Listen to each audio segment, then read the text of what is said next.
श्री गुरुचरित्र कथासार अध्याय 39. सोमनाथ गंगा दाम्पत्यास पुत्रलाभ. श्री गणेशाय नमः.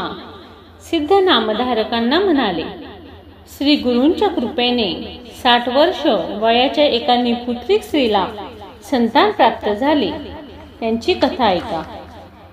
सोमनाथ नावाचे एक शौनक गोत्राचे ब्राह्मण होते. गंगा नावाची त्यांची पत्नी होती. ती पतिव्रता होती. त्यांचे वय 60 वर्षाचे झाले तरी त्यांना मूलबाळ नव्हते. गाणगापुरात त्यांना पांच म्हणूनच नाव पडले होते. त्या नित्यनेमाने गुरूंच्या दर्शनाला येत असे. त्या रोज गुरूंची निरांजनाने आरती करत असे. होता होता एके दिवशी गुरूंनी हसत हसत त्यांना विचारले, तुमच्या मनात काय इच्छा आहे?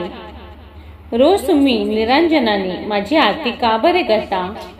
काय मनोकामना आहे ते सांगा. नारायणाच्या शंकरांच्या मनात आले तर ते तुमची इच्छा पूर्ण करे. त्या ऐकताच गंगाबाईंनी गुरूंना वंदन केले. निपुत्रिकाला स्वर्ग प्राप्ती नाही. त्या म्हणाल्या, स्वामी, मला पुत्र नाही म्हणून माझे मुखही पाहू नये असे लोक म्हणतात. जिला मूल नाही तिचे आयुष्य फोल आहे. पित्रांच्या 42 पिढ्यांना पुत्र जन्माने सद्गती मिळते. पुत्राविना जे घर ते अरण्यच. मी रोज गंगा स्नानाला येते तेव्हा इतर बायका आपापली बाळे घेऊन येतात. ते पाहून माझा जीव तळमळतो. जळो माझे वक्षस्थळ. मला मूल होत नाही याचे फार दुःख वाटते. ज्यांना पुत्र पौत्र आहेत त्यांना उच्च गती मिळते. ज्यांना पुत्र नाही त्यांना मरणोत्तर पिंडदान कोण करणार? आता हा जन्म फुकटच गेला. आता असा वर मला द्यावा की पुढच्या जन्मी तरी मी सफल होईल. श्री गुरु म्हणाले, पुढच्या जन्माचे काय विचारता? तुम्हाला तेव्हा या जन्मातले काय आठवणार? तुम्ही नित्य आरती करता तेव्हा मी संतुष्ट झालो आहे. तुम्हाला या जन्मी कन्या व पुत्र होते हे खात्रीने समजा. तेव्हा त्या बाई म्हणाल्या, मला 60 वर्ष झाली. मी पुष्कळ व्रत वैकल्य केली. पिंपळाला प्रदक्षिणा घालायला मला लोकांनी सांगितले तर 4 ठिकाणी मी प्रदक्षिणा घातल्या. विश्वासाने सारे उपाय केले पण काहीही उपयोग झाला नाही. तुम्ही खात्री देता तर मी अविश्वास कसा दाखवू? तुम्ही हसू नका. तुमचा आशीर्वाद पुढच्या जन्मी फळायला येईल या आशेने आठवण म्हणून मी माझ्या पदराला गाठ मारून ठेवत आहे. श्री गुरु म्हणाले, अश्वत्थाचा महिमा पुराणापासून वर्णलेला आहे. त्या व्रताची निंदा करू नका. तुम्ही आता माझ्या सांगण्यावरून एक करा.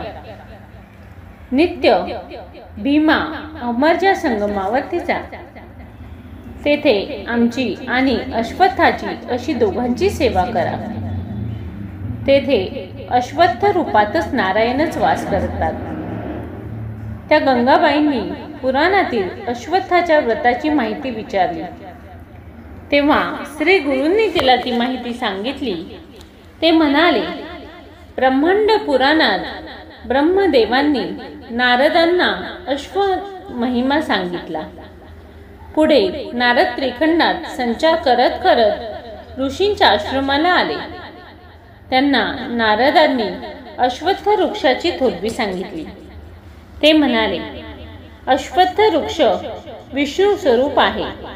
त्याच्या ठिकाणी मुळात ब्रह्मदेव, बुंध्यात विष्णू, शेंड्याला रुद्र आहे. शाखांमध्ये दक्षिणेला शंकर, पश्चिमेला विष्णू आणि उत्तरेला ब्रह्मदेवांचा निवास असतो. पूर्वेकडील शाखेला इंद्रासह इतर देव आहेत. त्याच्या मुळात व अंकुरात गायी, ब्राह्मण, वेद, यज्ञ यांचा निवास आहे. पूर्वेकडील शाखेत सप्तसागर आणि सर्व तीर्थ असतात. ओंकार रूप अश्वत्थाचे अ म्हणजे मूळ, उ म्हणजे बुंदा आणि फांद्या म्हणजे म म्हणजे फळे पुष्प होत.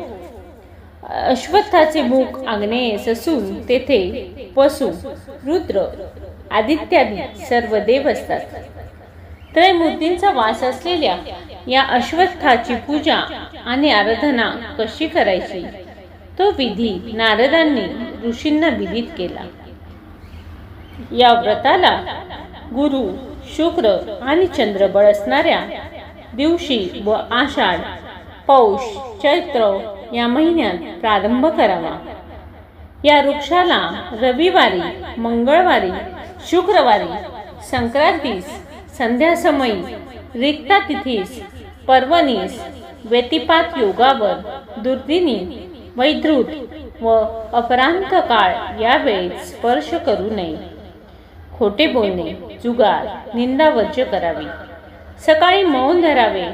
स्नानाने शुचितभूत होऊन पिंपळाच्या खाली जागा सारवून त्यावर रांगोळीने कमळ आदी शुभाकृती काढाव्यात. शुभ वस्त्र नेसलेले असावे. नदीवरून किंवा अन्य जल व्यवस्थेतून 2 कलश भरून पाणी आणावे आणि त्यात गंगा आणि यमुना यांचा संकल्प करावा. ते कलश कमलाकृती रांगोळीवर ठेवावे.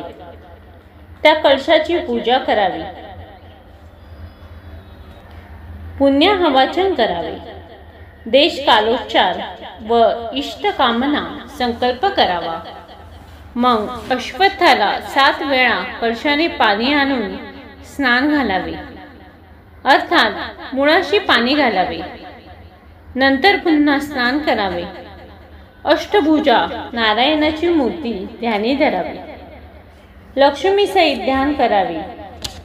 सर्व देवतांना आवाहन करावे. षोडोपचारे अश्वत्थ रूप नारायणाची पूजा करावी. वस्त्राने किंवा सुताने त्या वृक्षाला वेढे द्यावे. पुरुष सूक्त म्हणत मग पिंपळाला प्रदक्षिणा घालावे किंवा विष्णू सहस्र नाम म्हणत प्रदक्षिणा घालाव्यात. मंद गतीने चालावे. याने सर्व संकटे नष्ट होतात. सर्व इष्टकामना पूर्ण होतात. शनिवारी वृक्षाजवळ बसून मृत्युंजय मंत्र म्हणे त्याचा अपमृत्यू टळेल. शनी अष्टक म्हणावी. त्याला शनीची पीडा होणार नाही. गुरुवारी व अमावस्या तिथीला अश्वत्थाच्या सावलीत स्नान केल्याने ब्रह्महत्येचे पाप जाते. तेथे ब्राह्मण भोजन घातल्यास कोटी ब्राह्मणांना अन्नदान केल्याचे पुण्य मिळते. यज्ञ केला तर पुत्र प्राप्ती होते. जेवढ्या प्रदक्षिणा तेवढ्या दशांश आहुती घालून हवनाच्या 1/10 ब्राह्मण भोजन करावे. उद्यापनाला सोन्याची पिंपळ वृक्षाची आकृती करून गरीब ब्राह्मणाला ती दान करावी. पांढरी सवत्स गाय दान करावी.